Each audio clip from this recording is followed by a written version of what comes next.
Napoleón Bonaparte, vencedor en 77 batallas, derrotado en apenas 12. Venció a 6 de las 7 coaliciones con las que se enfrentó. Pero era un gran general. ¿Por qué fue tan temido en los campos de batalla durante 20 años? ¿Qué lo hacía tan especial? La respuesta no es sencilla, porque movilizar un país para la guerra y llevarlo a la victoria tampoco lo es.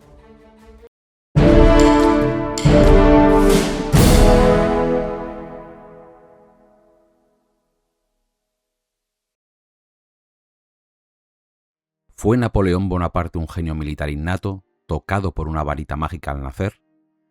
La cultura popular pinta la imagen de un semidios cuyo talento surgió de la nada, pero la respuesta corta y respaldada por la historia es un rotundo no. La grandeza de Napoleón en el campo de batalla no brotó espontáneamente. Un aspecto muy interesante de su éxito como soldado es su falta general de originalidad genuina. Con excepciones menores, no fue un innovador por derecho propio. Su genialidad radicó en actuar como el desarrollador y perfeccionador de las ideas expuestas por otros teóricos contemporáneos. Llevó antiguos conceptos al límite absoluto empleando una voluntad sumamente calculadora. Su éxito asombroso fue el futuro orgánico de un estudio obsesivo y de una inquebrantable disciplina intelectual. Para entender los cimientos estratégicos de este comandante, debemos remontarnos a sus orígenes. Napoleón nació el 15 de agosto del año 1769 en Ajaccio, Córcega. Era el segundo hijo sobreviviente de Carlo y Marie Leticia Buonaparte. Su padre era un abogado inquieto, buscando ascender socialmente y envuelto en apuros económicos. Su madre era una matrona de espectacular belleza pero poseedora de un duro carácter de granito, que gobernaba a toda su prole con mano de hierro. Ella solía aceptar la buena y la mala fortuna manteniendo la misma calma y un desapego absoluto. Esta marcada polaridad familiar estructuró sus primeros años. A los 9 años, Napoleón abandonó su tierra para iniciar su educación formal. Ingresó en las aulas de la severa Escuela Real de Brienne en Francia el 23 de abril del año 1779. En este lugar, regido bajo normativas de estricta disciplina, permanecería estudiando durante 5 años y medio. Jamás se podría afirmar que sus largas jornadas allí resultaron felices. Imaginen a este niño de la Isla Corsa, físicamente desgarbado, que exhibía unas maneras rústicas para la época. Se veía dolorosamente rodeado por los pupilos y corteses herederos pertenecientes a la pequeña nobleza francesa. Socialmente, el pobre muchacho se encontraba naufragando fuera de su elemento natural. Las peleas y los altercados mantenidos ferozmente contra sus compañeros constituían una desgarradora constante.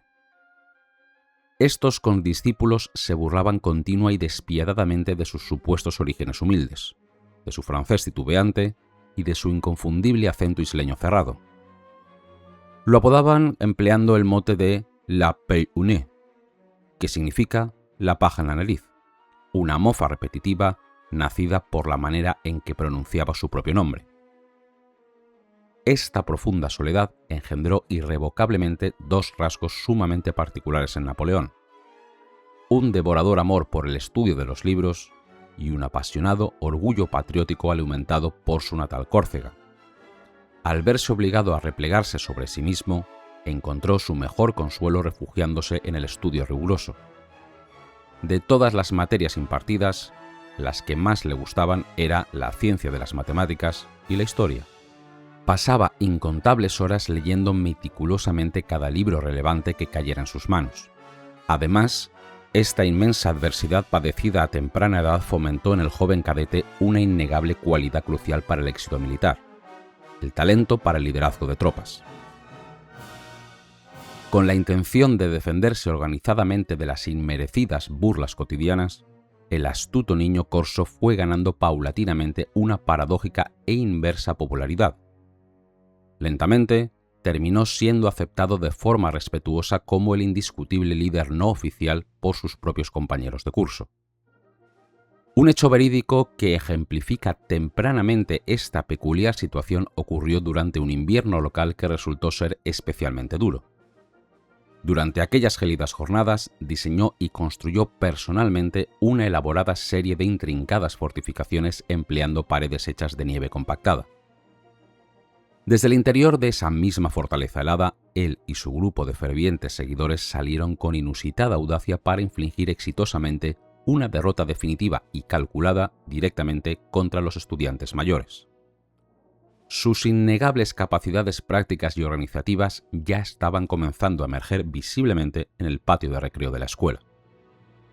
Al acercarse su graduación en Brienne, Napoleón tomó una decisión estratégica sumamente acertada para su futuro. Eligió formalmente la compleja artillería como la rama especializada a la que deseaba unirse. Esta arma del ejército no solo se adaptaba milimétricamente a sus talentos y gustos matemáticos, sino que resultaba ser la única parte específica de las Fuerzas Armadas francesas donde el talento individual puro, y no la mera riqueza aristocrática o el rancio abolengo, podía realmente garantizar legítimas oportunidades de progreso y ascenso profesional. Así, con gran pericia, logró obtener una merecida plaza como cadete regular en la célebre Escuela Militar de París, institución capitalina a la que llegó oficialmente el día 30 de octubre del año 1784, contando únicamente con 15 años de edad. Tras finalizar su respectivo adiestramiento y con incesantes estrecheces económicas debido a la trágica pérdida de su padre, se graduó el siguiente verano en el puesto número 42 de la clasificación final de su promoción. Fue prontamente asignado como subteniente subalterno al Regimiento de Artillería de la Fère, estacionado en Valence.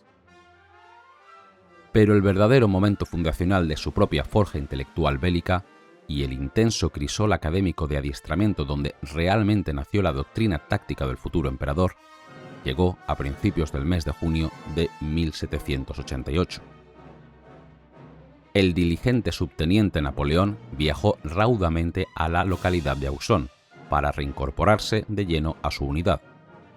Los 15 meses de vida militar que siguieron constituyeron la etapa más profundamente formativa e influyente de toda su espectacular trayectoria. Auxonne era conocida por ser la mejor escuela de entrenamiento de artillería de toda Francia.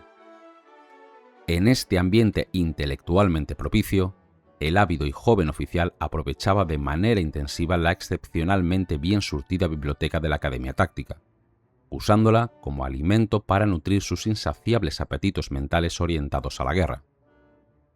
Como atestigua el general Camon, Napoleón mutó durante este fructífero periodo de estudio en un febril devorador de libros históricos y doctrinales. De esta provechosa etapa intelectual sobrevivieron cuidadosamente conservados 36 invaluables cuadernos manuscritos, redactados milimétricamente con su precisa caligrafía militar. Solamente 3 de estos gruesos cuadernos de anotaciones se relacionaban de manera directa y exclusiva con pormenores técnicos de la artillería. Por el contrario, la abrumadora mayoría de sus apuntes reflexivos correspondían minuciosamente a profundos estudios sobre variados e intrincados temas de historia y filosofía. Durante aquellas extensas noches en vela bajo el amparo de la Academia de Artillería, asimiló de manera profunda las grandes teorías de estrategas aclamados. Devoró metódicamente los densos tomos escritos magistralmente por el gran teórico francés, el conde de Guibert, especialmente su revolucionaria y visionaria obra conocida como el afamado Ensayo General de Táctica. De igual forma analítica, asimiló la valiosa aportación táctica desarrollada por Pierre de Bouchet, plasmada intelectualmente de manera brillante y original en su destacada obra teórica titulada académicamente como Los Principios de la Guerra de las Montañas.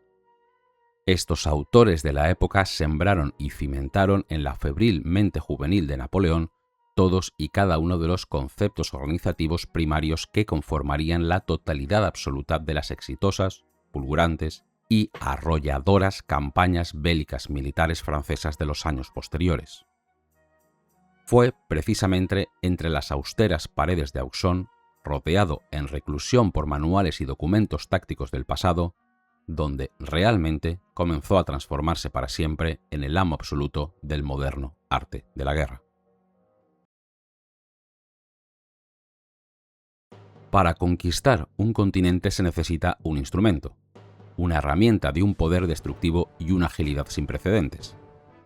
Se necesita la Grande Armée, el gran ejército. Pero, ¿cómo se organiza una fuerza capaz de someter a las grandes potencias europeas desde la arena de Egipto hasta las nieves de Rusia? Para entender a este coloso, debemos desmontarlo pieza por pieza.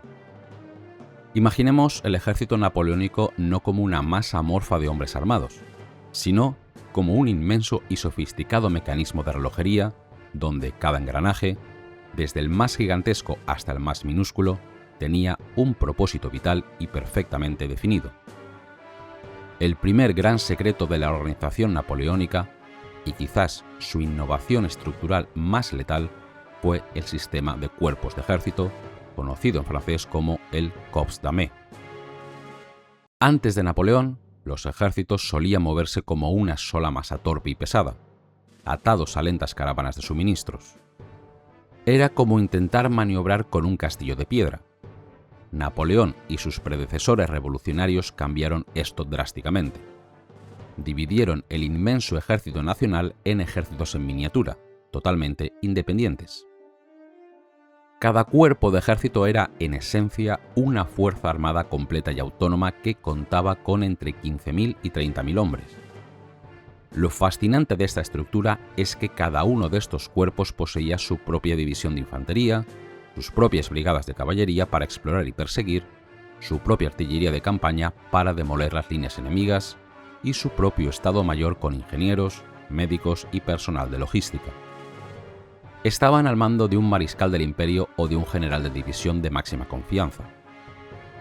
Esta organización confería a Napoleón una ventaja estratégica abrumadora: la flexibilidad. Los distintos cuerpos de ejército podían marchar por rutas separadas, a veces separados por decenas de kilómetros.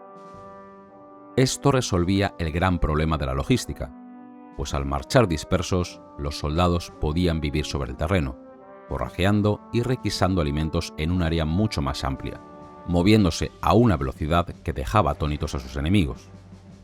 Como un enjambre de avispas, marchaban separados para cubrir más terreno y confundir al enemigo sobre sus verdaderas intenciones, pero estaban diseñados para luchar juntos.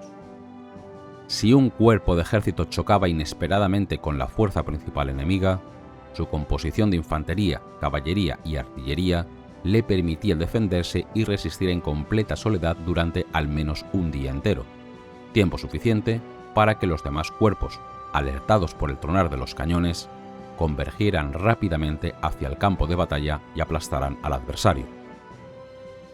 Pero bajemos un escalón en esta pirámide militar. Si los cuerpos de ejército eran las extremidades de esta bestia, la infantería era su columna vertebral. En la época napoleónica, la infantería se dividía fundamentalmente en dos grandes categorías: la infantería de línea y la infantería ligera.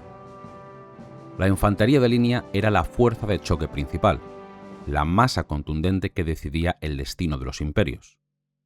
Sus hombres, vestidos con sus inconfundibles casacas azules y pantalones blancos, marchaban codo con codo bajo un denso fuego de artillería, formando enormes columnas de ataque o desplegándose en largas líneas para desatar devastadoras descargas de mosquetería. Por otro lado, la infantería ligera estaba diseñada para la agilidad. Estos regimientos, a menudo vestidos con uniformes donde predominaba el azul oscuro, eran los ojos y oídos del ejército. Operaban en formación abierta, aprovechando los bosques, los muros y los desniveles del terreno. Eran expertos tiradores que se adelantaban a la fuerza principal para hostigar al enemigo, eliminar a sus oficiales y artilleros y sembrar el caos antes del asalto principal. Sin embargo, para comprender verdaderamente cómo funcionaba la táctica de la época, debemos sumergirnos en la unidad táctica fundamental del campo de batalla, el batallón de infantería. En el año de 1808, Napoleón estandarizó la composición de estos batallones, creando una estructura magistral que combinaba a la perfección el fuego a distancia, la masa de choque y la agilidad táctica. Cada batallón, en teoría, contaba con unos 840 hombres. Se dividía en 6 compañías. Cada una de estas compañías tenía un rol psicológico y táctico específico que sacaba el mayor provecho de la naturaleza humana de sus reclutas. 4 de estas 6 compañías estaban formadas por los fusileros. Ellos eran la gran mayoría, el ciudadano medio francés llamado a filas por la conscripción. Hombres de estatura y habilidades promedio, armados con el robusto mosquete Charleville modelo 1777. No se esperaba de ellos que realizaran proezas individuales de puntería, sino que tuvieran la férrea disciplina para marchar hombro con hombro bajo el fuego cruzado, recargar sus armas 3 veces por minuto en medio de la humareda asfixiante y mantener la línea sin romperse frente a las aterradoras cargas de la caballería enemiga. Eran la carne y la sangre del imperio. Pero flanqueando a estos fusileros, a la izquierda y a la derecha de la formación del batallón, se encontraban las 2 compañías de élite, la verdadera punta de lanza. En un extremo estaban los voltigeurs, que se traduce literalmente como los asaltadores o escaramuzadores. Napoleón, con su gran ojo para aprovechar el talento, se dio cuenta de que había muchos hombres pequeños y ágiles que no daban la talla física para ser fusileros tradicionales, pero que poseían una inteligencia viva, valentía y una excelente puntería. Así nacieron los voltigeurs. Eran hombres rápidos, a menudo de baja estatura, cuya misión era desplegarse en enjambres por delante del batallón. No marchaban en filas rígidas, corrían de árbol en árbol, se agazapaban tras las rocas y disparaban a voluntad. Su objetivo era acribillar las líneas enemigas, crear bajas y frustración y desorganizar al adversario antes de que el batallón francés principal lanzara su asalto masivo. Eran tan valiosos que recibían una paga extra y se les permitía lucir charreteras verdes y amarillas, así como plumeros distintivos en sus morriones. En el extremo opuesto del batallón, majestuosos e imponentes, formaban la compañía de granaderos. Si los voltigeurs eran la agilidad, los granaderos eran la pura fuerza bruta y la intimidación psicológica. Para ser admitido en esta compañía, un soldado no solo debía haber demostrado un coraje excepcional en combates anteriores, sino que debía cumplir con un requisito de altura superior a la media. Eran los veteranos más altos, fuertes y duros del regimiento.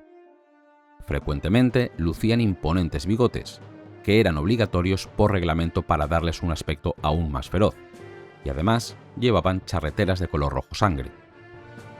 Eran la reserva de choque del comandante del batallón. Cuando el tiroteo se estancaba o cuando una posición enemiga debía ser tomada a punta de bayoneta sin importar el coste humano, se llamaba a los granaderos. Ver avanzar a esta masa de gigantes curtidos, marchando al unísono con una mirada inquebrantable, era a menudo suficiente para hacer que los reclutas enemigos más jóvenes arrojaran sus armas y huyeran presas del pánico.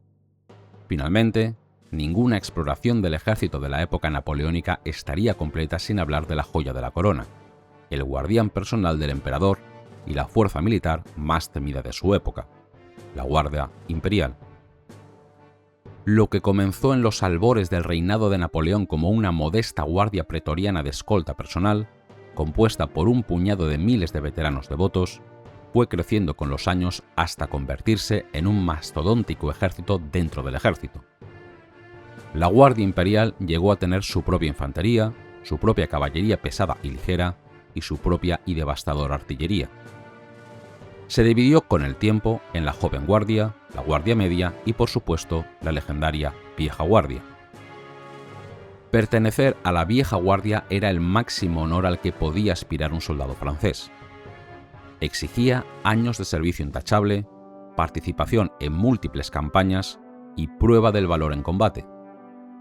Gozaban de una paga muy superior, raciones mejoradas, uniformes deslumbrantes coronados con sus famosos e imponentes gorros de piel de oso y el privilegio único de quejarse en voz alta incluso ante el mismísimo Napoleón, lo que les valió el afectuoso apodo de los gruñones o les grognards. En el campo de batalla, la Guardia Imperial funcionaba como la reserva estratégica definitiva. Napoleón rara vez los comprometía en las primeras horas de una batalla. Los mantenía a la vista, formando majestuosamente en la retaguardia como una amenaza latente. Su simple presencia en el campo elevaba la moral de los soldados regulares franceses y sembraba la inquietud en los generales enemigos. Cuando la batalla alcanzaba su punto de ebullición, cuando ambos bandos estaban al borde del colapso físico y psicológico, Napoleón desataba su guardia. Avanzaban como una avalancha imparable, y durante más de una década, la vista de los gorros de piel de oso de la vieja guardia marchando al batir de los tambores fue sinónimo de la derrota total del enemigo. Sin embargo, esta brillante estructura albergaba un veneno lento. Al exigir que solo los mejores, los más valientes y los más experimentados de los regimientos de línea fueran transferidos a la Guardia Imperial, Napoleón estaba, sin darse cuenta, desangrando de talento a su ejército regular. Al expandir la Guardia año tras año hasta superar los 100.000 hombres, privó a los batallones comunes de sus suboficiales más capaces y de sus modelos a seguir. Con el paso de los años y el desgaste de las continuas guerras, la infantería de línea se llenó de jóvenes conscriptos sin experiencia, que miraban a su alrededor y ya no encontraban a los viejos veteranos para guiarles, pues todos habían sido absorbidos por la deslumbrante Guardia Imperial. Esta fue la prodigiosa maquinaria uniendo lo mejor del ingenio organizativo y la psicología humana que permitió a Napoleón dominar Europa. Ejércitos autónomos que marchaban con el viento, batallones diseñados para golpear como un martillo y cortar como un bisturí, y una élite de hierro guardada para el golpe final. Pero poseer la mejor herramienta del mundo de nada sirve si no se sabe cómo empuñarla. Ya tenemos las piezas dispuestas en el inmenso tablero de ajedrez que era Europa. Pero poseer un ejército gigantesco y perfectamente estructurado plantea un desafío monumental, un problema logístico y humano abrumador. ¿Cómo se controla semejante leviatán? En nuestra era moderna estamos acostumbrados a la inmediatez. Los comandantes actuales dirigen operaciones a miles de kilómetros de distancia utilizando satélites, radios encriptadas y pantallas en tiempo real. Pero situémonos a principios del siglo XIX. No hay electricidad, no hay telégrafo. La velocidad máxima a la que puede viajar una orden es la velocidad a la que puede galopar el mejor de los caballos. El campo de batalla es un infierno de humo blanco y espeso provocado por la pólvora negra, un caos ensordecedor donde la visibilidad a menudo se reduce a unas pocas decenas de metros. En este escenario, ¿cómo logra un solo hombre, el emperador, que 100.000 soldados marchen, se detengan, giren y ataquen exactamente cuando él lo desea? La respuesta reside en una fascinante cadena de mando y en un sistema de comunicaciones basado en el talento humano, la devoción y una resistencia física al borde de lo imposible. Para comprender cómo se transmitía la voluntad de Napoleón desde su tienda de campaña hasta las primeras líneas de fuego, debemos ascender por la pirámide del alto mando. Dejemos atrás a los coroneles y comandantes de batallón y entremos en el exclusivo mundo de los oficiales generales. En la base de esta cúspide se encontraba el general de brigada. Este oficial era el eslabón crucial entre la teoría táctica y la brutal realidad del combate cuerpo a cuerpo. Un general de brigada comandaba típicamente a un par de miles de hombres, agrupando varios regimientos. No era un oficial de escritorio. Su lugar estaba en la silla de montar, directamente en la línea de fuego, visible para sus hombres. Debía inspirarlos con su valentía personal, a menudo liderando las cargas espada en mano. Por esta misma razón, la tasa de mortalidad entre los generales de brigada era escalofriante. Eran blancos fáciles para los francotiradores enemigos y la artillería, y su supervivencia dependía tanto de su pericia como de la pura suerte. Un peldaño por encima se encontraba el general de división. Es un dato históricamente fascinante y a menudo desconocido para el público general que el general de división era, de hecho, el rango militar permanente más alto en todos los ejércitos franceses de la época. Un general de esta categoría comandaba una fuerza formidable de entre 5.000 y 10.000 soldados, incluyendo infantería y su propia dotación de artillería. Era el responsable táctico de traducir las amplias maniobras dictadas por sus superiores en movimientos precisos sobre el terreno. Debía saber leer la topografía, anticipar los movimientos del enemigo frente a él y decidir el momento exacto para comprometer a sus reservas. Pero, si el general de división era el rango máximo permanente, ¿qué hay de los famosos mariscales de Napoleón? Nombres legendarios como Ney, Murat, Davout o Lannes. Aquí reside uno de los grandes matices del sistema imperial. El título de mariscal del imperio no era técnicamente un rango militar superior al de general. Era, en realidad, una altísima dignidad civil y de Estado, un honor supremo otorgado personalmente por Napoleón a sus comandantes más exitosos, leales o políticamente útiles. Recibían un bastón de mando forrado en terciopelo azul y sembrado de águilas doradas, además de riquezas astronómicas y títulos nobiliarios. Sin embargo, en el ámbito puramente funcional y operativo de la guerra, el mariscal actuaba como el comandante de un cuerpo de ejército. Se esperaba que fueran extensiones de la mente de Napoleón, capaces de operar de forma independiente a días de marcha del ejército principal. Eran reyes en el campo de batalla, pero seguían siendo súbditos absolutos de la voluntad estratégica del emperador. Algunos, como el metódico y brillante Davout, demostraron ser genios tácticos por derecho propio. Otros, excelentes líderes de caballería como Murat, resultaron ser desastrosos cuando se les dejaba tomar decisiones estratégicas de forma autónoma. El sistema napoleónico exigía obediencia ciega y ejecución impecable, pero paradójicamente, a menudo sofocaba la iniciativa independiente de estos mismos mariscales. Ahora bien, incluso Napoleón, con su asombrosa capacidad de trabajo y su prodigiosa memoria, no podía redactar, copiar y enviar cada orden a cada cuerpo de ejército. Necesitaba un sistema nervioso central que procesara su voluntad. Este sistema era el Estado Mayor General. Y en el centro de este laberinto administrativo se encontraba una figura indispensable, un hombre que rara vez empuñaba una espada en combate, pero sin el cual el imperio habría colapsado en semanas: el mariscal Louis-Alexandre Berthier, el jefe del Estado Mayor. Berthier no era un genio de la táctica, ni tenía el carisma para inspirar a las tropas en una carga heroica. Su genialidad era puramente administrativa.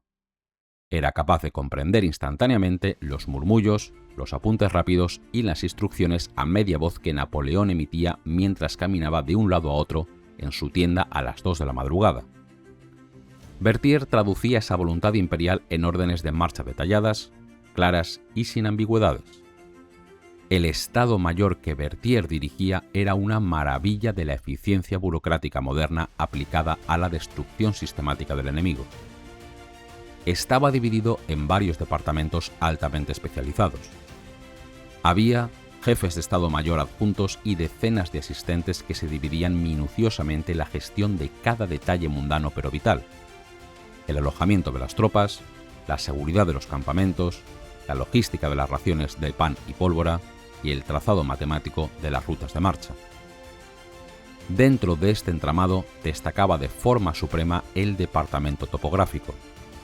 Napoleón no libraba su batalla solo mirando el horizonte con un catalejo. Las ganaba días antes arrodillado sobre inmensos mapas extendidos en el suelo de su tienda, clavando alfileres con cabezas de cera de diferentes colores para representar a los ejércitos amigos y enemigos. El departamento topográfico trabajaba febrilmente recopilando información de espías, interrogatorios de prisioneros y exploradores de caballería, actualizando constantemente la visión espacial del teatro de operaciones. Sin este mapa mental perfectamente alimentado por su Estado Mayor, el genio de Napoleón habría sido ciego. Pero volvamos al problema de la distancia. El emperador dicta la orden, Berthier la traduce, el Estado Mayor la redacta y la sella. Ahora, esa orden en papel debe cruzar 20, 30 o 40 kilómetros de terreno desconocido, a menudo plagado de patrullas enemigas, lluvia, barro y caos, para llegar a las manos del mariscal que debe ejecutarla. Aquí entraban en escena los nervios de este gigantesco organismo militar. los ayudantes de campo. Estos hombres eran oficiales clave, la flor y nata del ejército, jóvenes de la mayor distinción, valentía comprobada y una lealtad a prueba de balas. Su uniforme, a menudo deslumbrante y cubierto de alambres dorados, no era solo por vanidad. Los identificaba en medio del humo de la batalla como los portadores directos de la voz del emperador o de un mariscal. El trabajo de un ayudante de campo era, con toda probabilidad, uno de los más peligrosos, estresantes y exigentes de toda la época napoleónica. Se esperaba de ellos que fueran auténticos superhombres polifacéticos. Un día podían estar galopando a través de un bosque oscuro para entregar un mensaje cifrado urgente, esquivando las lanzas de los cosacos rusos. Si su caballo era abatido por una bala de cañón, debían correr a pie. Si eran rodeados, debían tragarse el mensaje o destruirlo antes de ser capturados. Pero su papel iba mucho más allá de ser simples mensajeros glorificados. Un ayudante de campo era a los ojos del comandante. Se le enviaba a observar una crisis en el flanco derecho y debía volver con un informe táctico preciso y frío, sin dejarse llevar por el pánico del combate. En momentos de extrema necesidad, de estos brillantes oficiales se esperaba que fueran capaces de realizar cualquier tarea concebible. Desde tomar el mando de un regimiento de infantería cuyo coronel acababa de caer muerto y liderar una carga de bayoneta desesperada, hasta vestir sus mejores galas para cabalgar hacia la línea enemiga bajo una bandera blanca y negociar con astucia diplomática un tratado de alto el fuego local. Eran el aceite que permitía que los engranajes de la cadena de mando girara sin romperse. Su agotamiento era legendario. Dormían en las sillas de montar y comían sobre la marcha. Si un ayudante de campo no llegaba a su destino a tiempo o si se perdía en la niebla, las consecuencias podían ser desastrosas. Un cuerpo de ejército entero podía quedar aislado y ser aniquilado, y una campaña entera podía perderse por un solo papel que nunca llegó a leerse. Así funcionaba, en esencia, la mente y el sistema nervioso del ejército en la era napoleónica. Una red intrincada que comenzaba en la voluntad de acero de un solo hombre, se procesaba en las mentes burocráticas de su Estado Mayor, viajaba en las alforjas de jóvenes oficiales dispuestos a morir por entregar un papel y culminaba en la obediencia de mariscales y generales bajo el fuego cruzado. Un sistema asombroso que, cuando funcionaba en perfecta sincronía, era capaz de doblegar imperios y cambiar el curso de la historia humana. Para comprender sinceramente por qué Napoleón es considerado uno de los generales más grandes de la historia humana, debemos observar esta colosal maquinaria en pleno movimiento, respirando y reaccionando sobre el terreno. Y no hay mejor ejemplo de su maestría estratégica que la deslumbrante y vertiginosa campaña de Prusia en el otoño de 1806. Contextualicemos el momento histórico. Europa está profundamente conmocionada. Solo un año antes, el ejército francés ha aplastado sin piedad a los inmensos imperios austríaco y ruso en la magistral batalla de Austerlitz. Sin embargo, en el norte, una gran potencia ha permanecido al margen, observando con recelo y un creciente orgullo herido: el reino de Prusia. El ejército prusiano gozaba de una reputación casi mítica en el continente. Era la prestigiosa institución forjada por el legendario rey Federico el Grande, una máquina militar perfecta que, medio siglo atrás, había aterrorizado a toda Europa con su férrea disciplina de hierro y una cadencia de fuego de mosquetería inigualable. Los prusianos de 1806 creían sinceramente ser totalmente invencibles. Sus aristocráticos y altivos oficiales, llenos de una confianza desmedida, llegaban al extremo de afilar teatralmente las hojas de sus sables en las escalinatas de piedra de la embajada francesa en la capital, Berlín. Estaban ansiosos por dar una severa lección militar a este advenedizo emperador de origen corso y a su plebeyo ejército de campesinos surgidos de la Revolución. Pero la cruda realidad sobre el terreno era trágicamente distinta. Mientras el ejército imperial francés era un organismo vivo, enormemente dinámico, forjado y moldeado por años de innovación constante y supervivencia extrema, el orgulloso ejército prusiano se había convertido en un glorioso pero inoperante museo viviente. Sus anticuadas tácticas lineales, sus rígidos uniformes y, lo que resultaría mucho más catastrófico, la anquilosada mentalidad de sus máximos líderes, se habían quedado congelados trágicamente en el tiempo, anclados de forma nostálgica en las lejanas glorias pasadas de la Guerra de los 7 años. Esta profunda y fatal desconexión con la guerra moderna se hizo inmediatamente evidente al analizar el choque frontal de doctrinas operativas y la forma diametralmente opuesta en que ambos bandos planearon la dirección del conflicto. Ya hemos explorado cómo funcionaba el implacable mando francés. Una sola voluntad de hierro, la mente calculadora de Napoleón, que era procesada administrativamente por el eficiente Estado Mayor de Berthier y ejecutada a velocidad de vértigo por sus audaces mariscales. En el bando prusiano, por el contrario, el panorama del alto mando resultaba ser absolutamente desolador. Su mando supremo no era una pirámide, sino una hidra confusa de múltiples cabezas que se devoraban y paralizaban entre sí. El rey Federico Guillermo III era un monarca bien intencionado, pero de carácter enormemente indeciso, incapaz de imponer su autoridad final sobre sus veteranos. Nombró como comandante en jefe operativo al anciano duque de Brunswick, un experimentado militar de 71 años, sumamente cauto y metódico. Brunswick comprendía en su fuero interno que el ejército no estaba preparado para chocar con los franceses, pero su autoridad teórica era constantemente desafiada e ignorada en la práctica. Su principal rival interno en el cuartel general era el príncipe de Hohenlohe, un general mucho más agresivo, impetuoso y con su propio Estado Mayor particular, que tendía a operar de forma casi independiente, ignorando las directrices centrales. A esta letal mezcla se sumaba el general Rügel, un exaltado purista de la vieja escuela prusiana.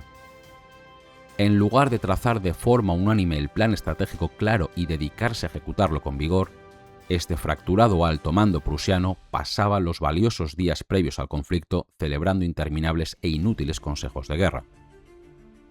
Discutían acaloradamente sobre enormes mapas anticuados, proponían complejas ofensivas que terminaban siendo canceladas a la mañana siguiente por falta de acuerdo, movían pesadas divisiones de un pueblo a otro sin un propósito táctico coherente y lograban agotar físicamente a sus propias tropas mucho antes de llegar a ver siquiera a un solo soldado francés en el horizonte. Mientras los inoperantes generales prusianos discutían en sus salones, Napoleón actuaba sobre el terreno con una contundencia militar aterradora. La rapidez extrema fue, como tantas veces en su carrera, un arma estratégica principal. En un despliegue de logística monumental que aún hoy en día se estudia con asombro en las escuelas militares, el emperador movilizó repentinamente a su gigantesco gran ejército desde sus acantonamientos pacíficos en el sur de Alemania. Su objetivo era cruzar la frontera y golpear el corazón de Prusia mucho antes que sus prometidos aliados, los formidables ejércitos del Imperio ruso, pudieran marchar desde el este para acudir a socorrerla. Hablamos de la titánica hazaña de movilizar a cerca de 200.000 curtidos soldados y casi 400 pesados cañones de artillería, junto con todos sus voluminosos armones y pesados carros de municiones. Y no realizaron este avance por amplias llanuras despejadas o caminos pavimentados, sino atravesando a marchas forzadas la difícil, boscosa y accidentada región del bosque de Franconia.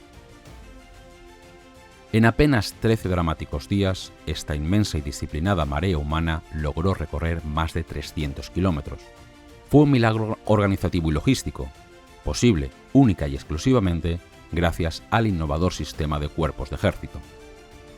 Al marchar deliberadamente dispersos por rutas paralelas y estar obligados a vivir casi enteramente de los recursos forrajeados en el terreno local, los soldados franceses pudieron prescindir drásticamente de las inmensas, lentas e interminables caravanas de carros de suministros que lastraban y ralentizaban crónicamente los movimientos de los prusianos. Para cuando los atónitos centinelas y exploradores de Prusia se dieron cuenta de la verdadera magnitud de lo que estaba ocurriendo, el gigantesco ejército de Napoleón ya había emergido de las colinas montañosas, irrumpiendo repentinamente en las llanuras de Sajonia como una avalancha de bayonetas imparable. Sin embargo, la verdadera e imperecedera genialidad militar de esta invasión no residió solamente en la velocidad física sobrehumana, sino en la asombrosa formación operativa y estratégica que Napoleón diseñó y adoptó para ejecutarla, el célebre concepto del batallón carré, que se traduce como el cuadro de batallón. Es fundamental advertir que no debemos confundir este término estratégico con la típica y pequeña formación defensiva cuadrada que la infantería adoptaba para rechazar las cargas de la caballería.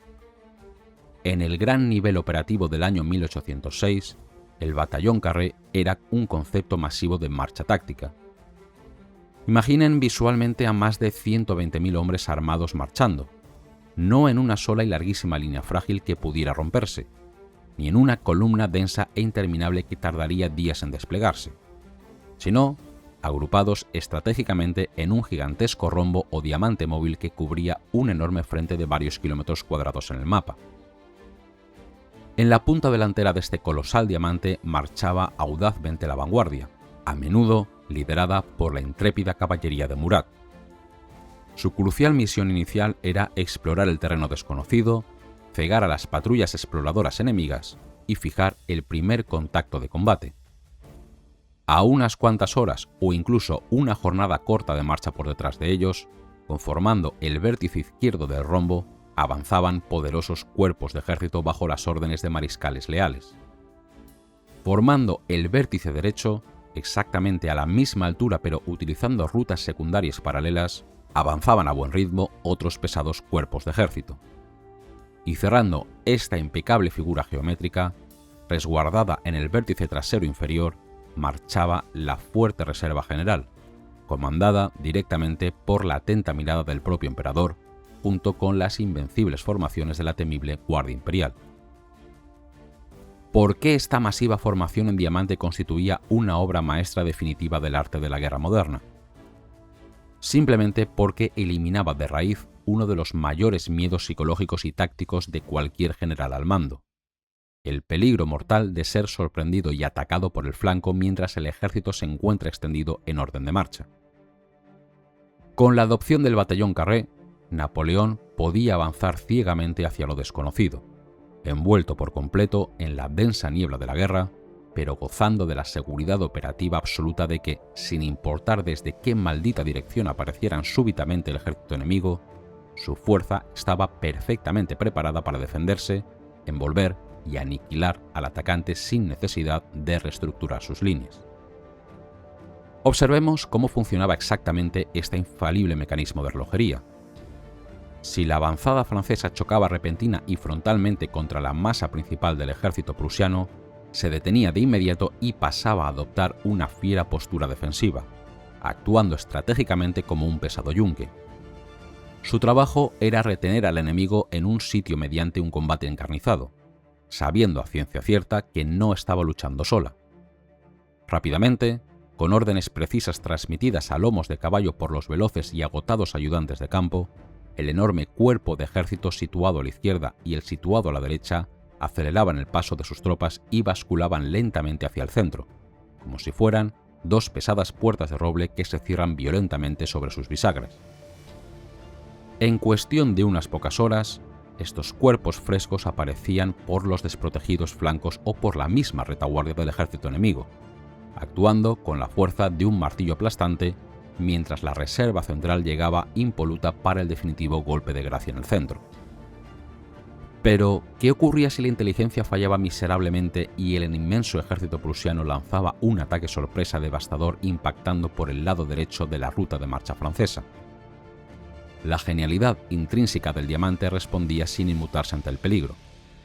El cuerpo de ejército que marchaba tranquilamente por el vértice derecho simplemente giraba sobre sus talones al sonido de los tambores. Se desplegaba en su propia línea de batalla y absorbía el impacto inicial, convirtiéndose al instante y por su propia inercia en la nueva punta de vanguardia. Automáticamente, el cuerpo que antes lideraba la marcha original pasaba a actuar ahora como el nuevo flanco izquierdo que cerraría la trampa. El antiguo flanco izquierdo pasaba a ser resguardado como la nueva reserva, y la antigua y fresca reserva del emperador se convertía en el potente flanco derecho, envolviendo al estupefacto atacante prusiano. Era un sistema táctico dotado de una flexibilidad geométrica sencillamente perfecta. permitía a 200.000 hombres armados pivotar masivamente y reaccionar ante una amenaza imprevisible y letal con la misma gracilidad, rapidez y letalidad que un boxeador experimentado esquiva un golpe y asesta un contragolpe fulminante en el centro del cuadrilátero. Avanzando protegidos y seguros bajo esta dinámica estructura invulnerable y fuertemente precedidos por una espesísima e impenetrable cortina de caballería ligera gala que impedía por completo a los ciegos prusianos ver absolutamente nada de lo que ocurría más allá de sus narices, Napoleón ejecutó una maniobra estratégica limpia e impecable. Al emerger del bosque no se dirigió de manera frontal, torpe y directa contra las pesadas fuerzas prusianas, que de hecho lo estaban esperando ingenuamente apostadas en formidables posiciones defensivas preparadas de antemano. En su lugar, simplemente las bordeó ágilmente, marchando a gran velocidad hacia el norte. Con este elegantísimo y simple movimiento sobre el mapa europeo, el emperador le dio la vuelta por completo al tablero de ajedrez. Al rebasar profundamente el estático flanco de sus oponentes, Napoleón logró interponer de manera magistral a la totalidad de su inmenso ejército de combate exactamente entre las tropas del enemigo y su propia capital nacional, la ciudad de Berlín.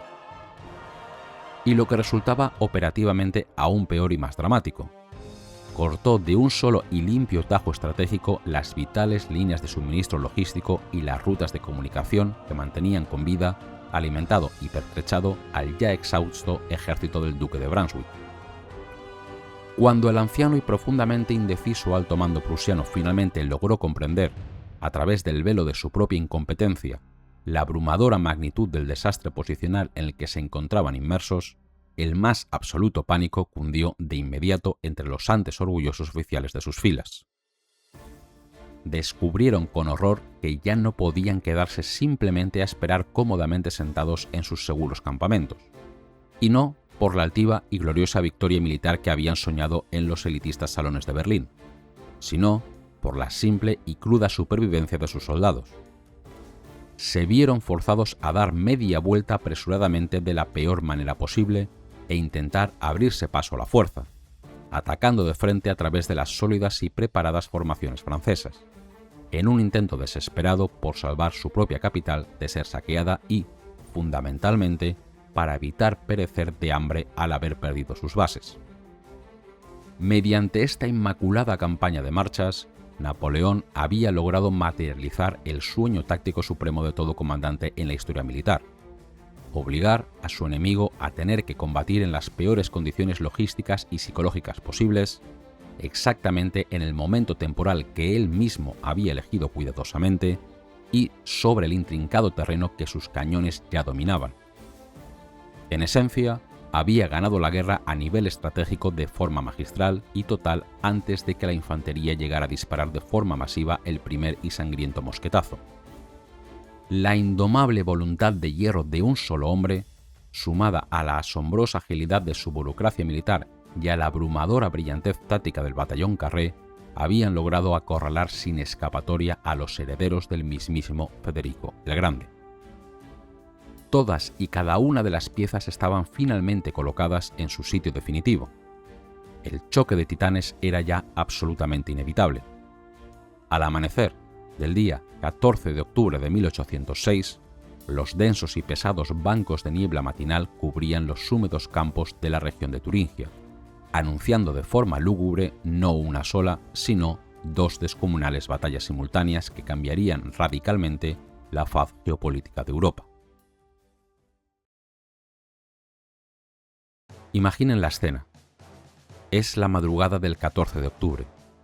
Una niebla tan densa y fría que cala hasta los huesos cubre por completo la meseta de Landgrafenberg, en la región de Turingia.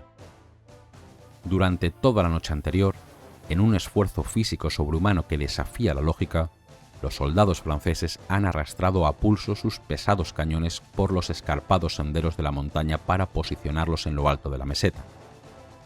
El mismísimo emperador, antorcha en mano, ha estado supervisando personalmente a los artilleros que se abrían paso en la oscuridad. Napoleón está convencido de una cosa: oculto bajo esa espesa bruma, frente a sus posiciones, aguarda el grueso del formidable ejército prusiano. Se prepara para la que cree que será la batalla decisiva de la campaña, concentrando rápidamente a más de 90.000 hombres gracias a la asombrosa flexibilidad del sistema de los cuerpos de ejército. Sin embargo, el genio corso comete aquí un raro error de inteligencia táctica. Las tropas que tiene enfrente no son el ejército principal prusiano, sino una fuerte retaguardia y guardia de flanco comandada por el príncipe de Hohenlohe, que cuenta con unos 38.000 hombres. Alrededor de las 10 de la mañana, el sol de otoño comienza finalmente a rasgar el denso velo de niebla. Las líneas de infantería francesa, comandadas por el impetuoso mariscal Lannes, avanzan como una marea azul oscuro. La artillería francesa, posicionada magistralmente durante la noche, abre un fuego devastador casi a quemarropa sobre las rígidas formaciones lineales prusianas.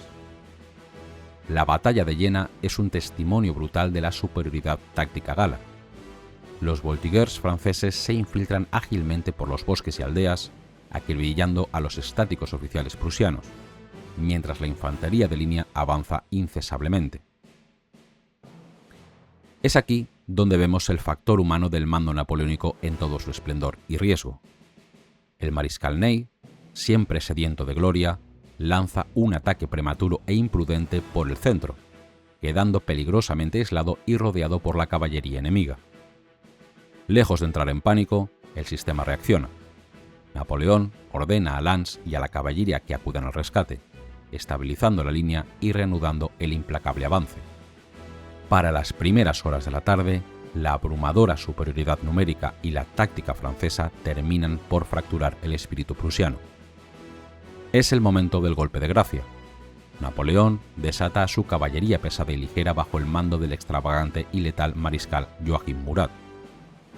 En una de las imágenes más icónicas de la arrogancia militar francesa, Murat lidera la masiva carga de persecución cabalgando a la cabeza de sus escuadrones, no con un sable desenvainado en la mano, sino blandiendo despectivamente una fusta de montar. Los prusianos rompen filas y huyen despavoridos. Napoleón respira aliviado, creyendo haber aniquilado el núcleo duro del ejército enemigo y ganando la guerra. Pero se equivoca. La verdadera obra maestra militar de aquel día se estaba forjando a unos 20 kilómetros de distancia, en el norte. Mientras Napoleón aplastaba a Hohenlohe en Jena, su subordinado, el metódico, estricto y genial mariscal Louis-Nicolas Davout, marchaba hacia el suroeste con su tercer cuerpo de ejército. Sus órdenes eran simples: maniobrar para caer sobre la retaguardia de lo que Napoleón creía que era el ejército enemigo principal en Jena. Davout comandaba a unos 26.000 soldados veteranos, conocidos como la élite indiscutible del ejército regular francés. Avanzando a través de una densa niebla cerca del pequeño pueblo de Hassenhausen, la vanguardia de Davout choca violentamente con formaciones enemigas. Pero este no es un destacamento perdido. A medida que la niebla se disipa, a Davout se le hiela la sangre en las venas. Frente a él no hay una pequeña guardia de flanco, sino el mismísimo cuerpo principal del ejército prusiano. Más de 63.000 hombres acompañados de cientos de cañones, dirigidos por el duque de Brunswick y bajo la atenta mirada del mismísimo rey de Prusia. Es una proporción de casi 3-1 en su contra. Según todas las leyes tradicionales de la guerra, el tercer cuerpo francés debería ser aniquilado en cuestión de horas.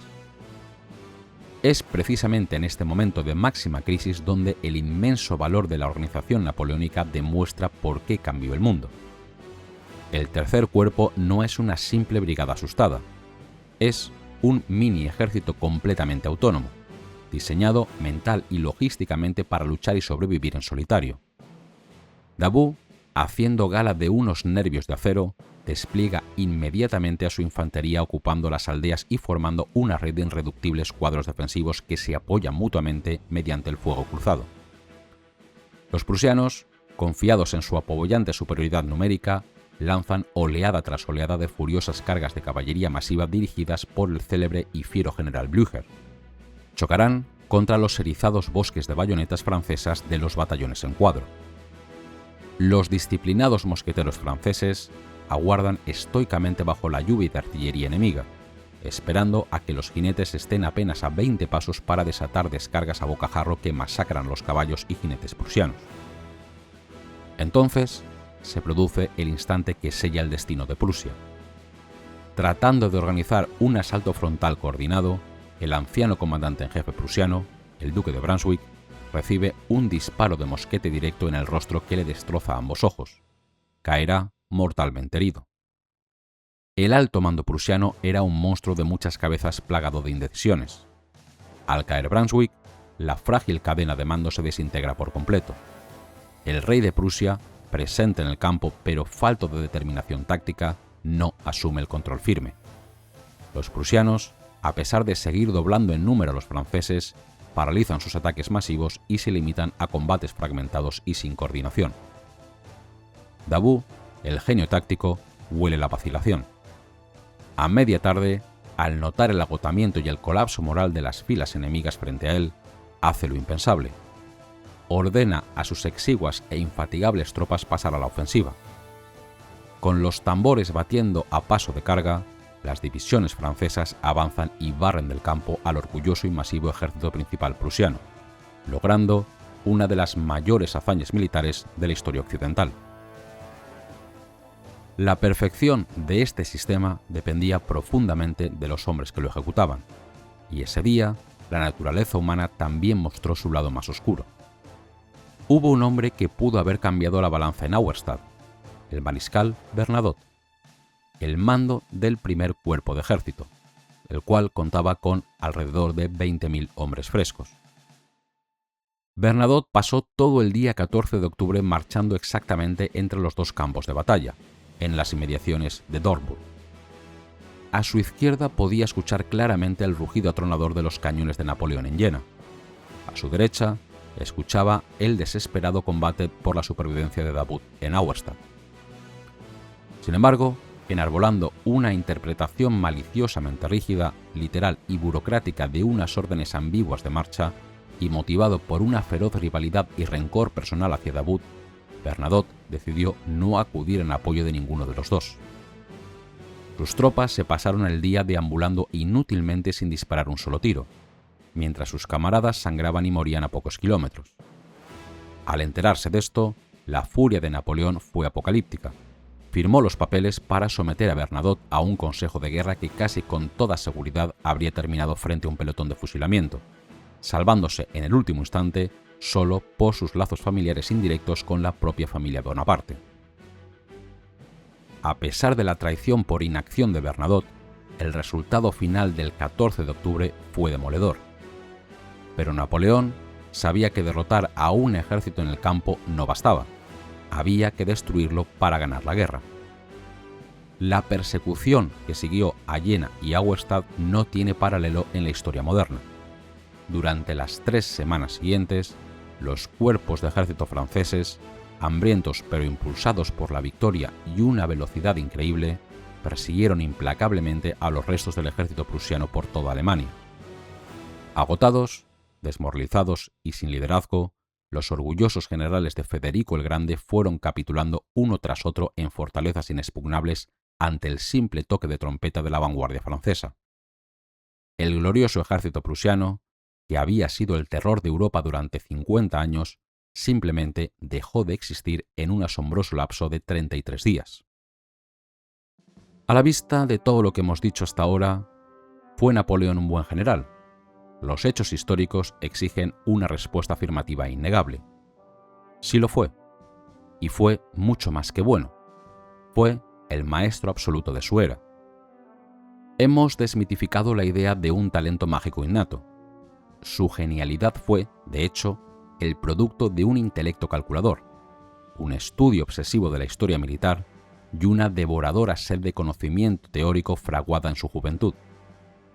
Demostramos cómo no inventó todas las herramientas de su éxito, pero tuvo la capacidad inigualable de comprenderlas, adaptarlas y perfeccionar el revolucionario sistema de los cuerpos de ejército y las formaciones de infantería. Descubrimos la brillantez administrativa de su Estado Mayor, dirigido por hombres como Berthier, que transformaban la voluntad del genio en un sistema de mando dinámico, agresivo y rápido a través de heroicos ayudantes de campo.